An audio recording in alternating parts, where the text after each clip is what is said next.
কেমন আছো তোমরা সবাই? চলে এসেছি নতুন একটা ব্লগ নিয়ে। আর আজ তোমাদের সাথে আমি শেয়ার করবো আমার দাদুর মৃত্যুবার্ষিকীর ব্লগ।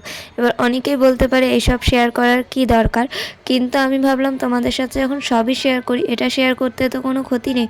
আর আমাদের বাড়িতে যে কিছু অনুষ্ঠান হচ্ছে এই নিয়ে ছোটোখাটো করে, সেটাই তোমাদেরকে দেখাবো। তো আমি তো সেজে গুজে শ্রাদ্ধ বাড়ি যাওয়ার ব্লগ বানাচ্ছি না, যাই হোক বাদ দাও। তো সকাল সকাল উঠে দেখলাম মা এখানে পুজোর আয়োজন করেছে ঘরের ঠাকুরকে, আর দাদুকে পুজো দেবে। তো আমিও দাদুকে সুন্দর চন্দন টন্দন পরিয়ে সাজিয়ে ওখানে রাখলাম। এবার সবাই স্নান করে নিয়েছে, যারা এখানে মালা দিচ্ছে। মা দাদুকে একটা গাঁদা ফুলের মালা দিচ্ছে। এখানে মা বাড়ির সবাই মোটামুটি দাদুকে মালা দিয়েছিল। আর সামনে যে যত ফল মিষ্টি যা হোক দেখছিলে, সেগুলো আমরা এনেছিলাম, যে দাদুর সামনে প্রথমে প্রসাদ হিসাবে দাদুকে দেব, তারপরে এগুলোকেই প্যাকিং করে, যেরকম আমরা বার্থডের সময় গেছিলাম কয়েকজন বয়স্ক মহিলাকে দিতে, তো তাদেরকে এগুলো দিয়ে আসবো। যেহেতু দাদু মারা গেছেন 3-4 বছর হতে যায়, তো এখন তার অনুষ্ঠান করে আত্মীয় স্বজন লোকজন ডেকে খাওয়ানোর কোনো মানে হয় না। আমার যেটা ব্যক্তিগত ওপিনিয়ন, যে ওরমভাবে খাইয়ে লোক খাইয়ে আত্মীয় স্বজনদের খাইয়ে কোনো মানে হয় না। পরে তারা নিন্দাই করে যে খাবার ভালো হয়নি, এটা ভালো হয়নি, অমুক তমুক। তো দরকার কি, তার থেকে ভালো যারা অসহায় মানুষ আছে তাদের পাশে দাঁড়ানো। সেই কারণেই আমরা এই সিদ্ধান্ত নিয়েছি, এবার থেকে বার্থডে অনুষ্ঠান, যে কোনো ছোটোখাটো অনুষ্ঠানে আমরা ওই জিনিসগুলো করার চেষ্টা করবো। আর আমার মনে আছে যে দাদু চা খেতে খুব ভালোবাসতো, সেই কারণে দাদুর জন্য আদা দিয়ে আমি লিকার চা বানিয়ে নিয়ে যাচ্ছি। মাকে বললাম দেওয়া যাবে কিনা, মা বললো হ্যাঁ দেওয়া যাবে। তো দাদু সকালবেলা উঠে পেপার পড়তে আর চা খেতে, পেপারটা ওখানে ছিল না, যেহেতু আমাদের বাড়ি পেপার রাখা হয় না। আর আমরা অত বেলায় অত সহজে আশেপাশে পেপার পেতাম না। মায়ের বাড়ি ওখানে কোনো জিনিসই ঠিকমতো পাওয়া যায় না, শহর হলে কী হবে। তো যাই হোক, আমি ভাবলাম চা বিস্কুট মুড়ি এরকম টুকটাক জিনিস বানিয়ে দিই। তো সেই কারণে আমি চাটা বানিয়ে নিলাম, আর দিয়েছি অল্প একটু মুড়ি, একটা টোস্ট বিস্কুট, একটা মেরি বিস্কুট, আর আমার হাতে বানানো চকলেট কুকিজ, সব কিছু দিয়ে দাদুকে এখন দেব। এবার আমি জানি না যে দাদু খাবে কি খাবে না, কারণ পেপার দেওয়া হয়নি। দাদু পেপার পড়তে পড়তেই খেত। যাই হোক, এটা আমার মনের ইচ্ছা হলো, তাই আমি দাদুকে দিলাম। তো তারপর দুপুরের দিকে এই ফল টল সব গুছানো হচ্ছিল, প্যাকেট করা হচ্ছিল, যেহেতু আমরা এগুলো সবাইকে দিতে যাব, সেই কারণেই। আমার দাদুর মৃত্যুবার্ষিকী মামা বাড়িতেও পালন করা হয়, সেখানে যেহেতু তার বাড়ি সেখানে তো হবেই, এটা স্বাভাবিক। তো সেখানেও আমাদেরকে যেতে বলেছিল, কিন্তু মা কাজের চাপে যেতে পারবে না। আমি ঠিক করেছিলাম যে আমি যাব, যতই কাজের চাপ থাক একটা মালা অন্তত দিয়ে আসবো। সেই কারণে আমি পরে গেছিলাম, তখন যাওয়া হয়নি সাথে সাথে, যে সকালবেলায় গেছি তা না, পরে গেছিলাম। তারপরে রেডি হয়ে আমরা এখন বেরিয়েছি। পিছনের দরজা দেখে কেউ ভেবো না, ওটা আমার দাদুর বার্ষিকীর জন্য করা। আমাদের ফ্ল্যাটে একজনের বিয়ে হচ্ছে, তো সেইখানে ওই দরজাটা বানানো হয়েছে। তো আমরা এখানে রেডি হয়ে আর কি যাচ্ছি। আর আমি ব্যাক ক্যামেরায় আর কি বাইরের দৃশ্য তুলতে গিয়ে হঠাৎ ফ্রন্ট ক্যামেরা হয়ে গেছে, তারপর সাথে সাথে আমি আবার বন্ধ করলাম। তো যাই হোক, আমরা এখন যাচ্ছি। আর সেদিন ছিল 23শে জানুয়ারি, তো সেই কারণে বাইরে নেতাজির জন্মদিন পালন করা হচ্ছে। আমার দাদু একটা খুবই ভালো দিনে মারা গেছিলেন। তো এখানে আমরা যাচ্ছি স্কুটি করে চালপট্টির ওখানে, বাগুইআটি চালপট্টির ওখানে অনেক বয়স্ক মহিলারা থাকে, যারা ওই মন্দিরটার সামনে বসে থাকে। অনেক মানুষই তাদের সাহায্য করে টাকা পয়সা দিয়ে, যে যা সামর্থ্য মতো। আর আমি মনে করি নিজেদের আত্মীয় স্বজনদের খাওয়ানোর থেকে অসহায় কিছু মানুষদের কিছু সাহায্য করতে পারলে তারা আশীর্বাদও দেবে এবং তৃপ্তি করে খাবে।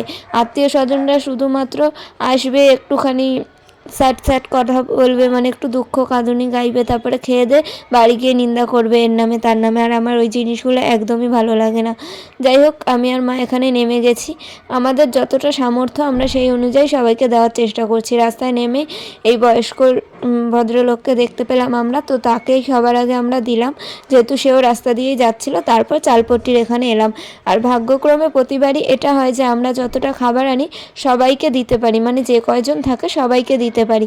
এরকম হয় না যে কাউকে দিতে পারলাম না। আর ওরকম হলে সত্যি খুব খারাপ লাগে যে 11 জন রয়েছে, 10 জনের খাবার এনেছি, 10 জনকে দিলাম, একজন পেলো না, তখন নিজেরই মন থেকে খুব খারাপ লাগে। এবার গোনাগুনতি তো ওইভাবে আগে দিয়ে ঠিক করা যায় না।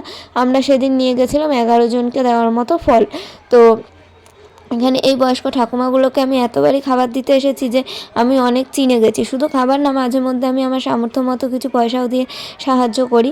কিন্তু এই যে অসহায় মানুষগুলো এখানে দিনরাত বসে থাকে একটু খাবার একটু টাকা পয়সার আশায়, এনাদের হয়তো বা বাড়িঘর আছে, সবই আছে, কিন্তু এনাদের হয়তো দেখার মতো কেউ নেই। তার জন্যই তারা এইভাবে নিজেদের রোজগার বা নিজেদের খাওয়াটা চালাচ্ছে। তো যাই হোক, এনাদের সাহায্য করা অনেক ভালো আমি মনে করি। সেই কারণে আমার এনাদেরকে কিছু দিতে পারলে খুবই ভালো লাগে, মন থেকে শান্তি লাগে। তো এই বয়স্ক ঠাকুমাগুলো খুব ভালো। তোমরা যখনই যাবে এখানে খাবার দিতে ওনারা আশীর্বাদ করবে, তোমাকে টাটা দেবে, তারপর তোমার গাল ধরবে, মানে যাই হোক যেটাকে আর কি বলে স্নেহ, ভালোবাসা, ভরসা, আশীর্বাদ সব কিছুই। আর আমি চলে যাচ্ছিলাম তখন দেখবে এই ঠাকুমাগুলো আমাকে বলবে টাটা দিলে না। এই পাশে 2-3 জন ছিল, তো আমরা ওদিকটাতেও যাব দেওয়ার।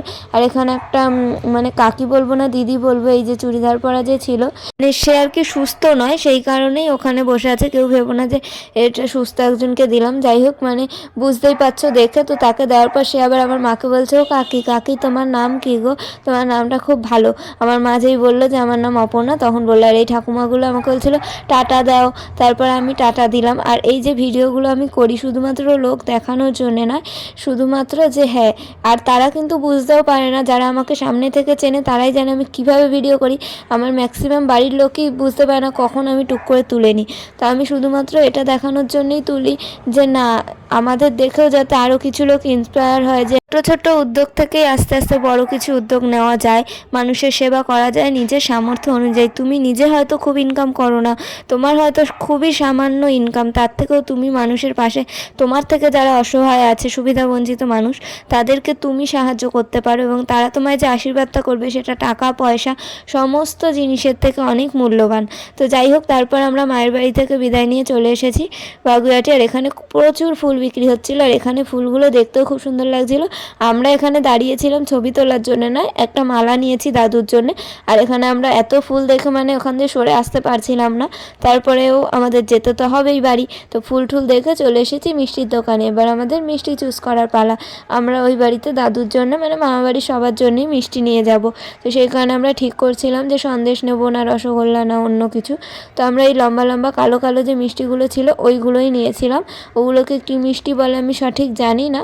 তো মিষ্টি নিয়ে মামা বাড়ি যাব, দাদুকে মালা পরাবো, মিষ্টি দেবো, একটু বসে আবার বাড়ি যেতে হবে, যেহেতু দিদিভাই সাজানো আছে আর আমাদেরও একটা জায়গায় নিমন্ত্রণ আছে। যে কোনো মিষ্টি বলো, সবজি বলো, ফুল বলো, একসাথে যখন এরকম সাজিয়ে রেখে দেয় না, দেখতে কিন্তু খুব সুন্দর লাগে। মিষ্টি আমি সেরকমভাবে খাই না, আমার একদমই অপছন্দ, কিন্তু তবুও মিষ্টির দোকান বলে যে কোনো দোকানের সামনে গেলে অনেক জিনিসপত্র একসাথে দেখলে খুব ভালো লাগে। আর এখানে আমরা মিষ্টি নিয়ে চলে এসেছি মামা বাড়িতে অটো ধরে একেবারে। আবার এখান থেকে বাড়ি যেতে হবে রিক্সা করে। মামা বাড়িতে যেহেতু দুপুরবেলা এসেছি একদম, দিদাকে আমি বলেইছিলাম আসবো, কিন্তু দিদা ভেবেছিল আমি হয়তো সকাল থেকে এসে রাত অবধি থাকবো, কিন্তু কি আর করা যাবে, দিদিভাই রোজই সাজানো, আর মাঝে মাঝে আমাকে ওর সাথে গিয়ে একটু হেল্প করতে হচ্ছে। তবে ঘরেও টুকটাক কাজ থাকে, এখন যেহেতু ওই বাড়িতে থাকছি সমস্ত কাজটা আমাকে করতে হচ্ছে। তাও মাও ডেকেছিল যে দাদুর এরকম বার্ষিকী, তো আসবি কি না। তো সেই কারণেই ভাবলাম আমি যাই, একটু সবার সাথেই দেখা করে আসি, সব দিক তো আমাকে ম্যানেজ করেই চলতে হবে না। তো সেই কারণেই আমি ভাবলাম দুপুরবেলা বাড়ি যাওয়ার আগে একটু দিদার সাথেও দেখা করে যাই। মাসিরাও আসবে রাত্রিরে, দিদা এখানে মন খারাপ করে শুয়েছিল আর বলছিল এসেছিস, আমি তো ভাবলাম আসবিই না, বুড়োকে ভুলেই গেছিস। কিন্তু যাই হোক, দিদারও তো মন খারাপ হয় যদি কেউ না আসে। মাও এখানে আসতে পারছে না, তার জন্য দিদাও একটু রাগ করেছে, কিন্তু কী করা যাবে, মা ওখানে কাজে রয়েছে। আর পাপাই আসবে আর কি বিকালে। আর আমি গিয়েই সাথে সাথে আগে মিষ্টিটা খুলে দাদুকে দিলাম, দিদা লাইটটা জ্বালালো। মানে গেছি একদমই দুপুরবেলা 2:30-3টের দিকে, সেই কারণেই আর কি দিদা শুয়ে পড়েছিল আর কেউ ঘরে ছিল না, মামিরা বোনরা সবাই অন্য জায়গায় ছিল। তুম্বো আমাকে দেখতে পেয়ে আর কি এসেছিল। এখানে আমি দাদুকে সবার আগে মালাটা পরিয়ে নিচ্ছি, তারপর আর কি বসবো, সবার সাথে কথা বলবো। আর দিদিভাই পিছন থেকে আর কি ভিডিওটা করেছে। আমি তো সবসময় যখনই কোনো ভিডিও করি সেটা ভালো খারাপ যে কোনো কেউ থাকে না সঙ্গে, তাই আমি যতটা পারি নিজের থেকে দেখানোর চেষ্টা করি। ওখানে বসে একটু মিষ্টি পিঠে টিঠে খেয়ে আমরা চলে যাই বাড়িতে। ছোট থেকে তো আমরা সবাই শুনে এসেছি মামার বাড়ি ভারী মজা, কিলচর নেই। আর এই জিনিসটা ততদিনই ভালো লাগে যতদিন দিদা দাদু বড় মা বম্মা সবাই বেঁচে থাকে। তারপরে যতদিন ভাই বোনেদেরও পড়াশোনা সেরকম চাপ থাকে না, বিয়ে হয়ে যায় না, ভরা পরিবার থাকবে, দাদু দিদা বড় মা সবাই থাকবে, তবেই না ভালো লাগে, নাহলে কি আর সেই ফিলিংসটা আসে। ভিডিওতে আমি যদি কিছু ভুল বলে থাকি আমায় ক্ষমা করে দিই। আজকের ভিডিওটা এইটুকুই, দেখা হচ্ছে পরের ভিডিওতে। সবাই সুস্থ থেকো, ভালো থেকো, আজকের মতো টাটা।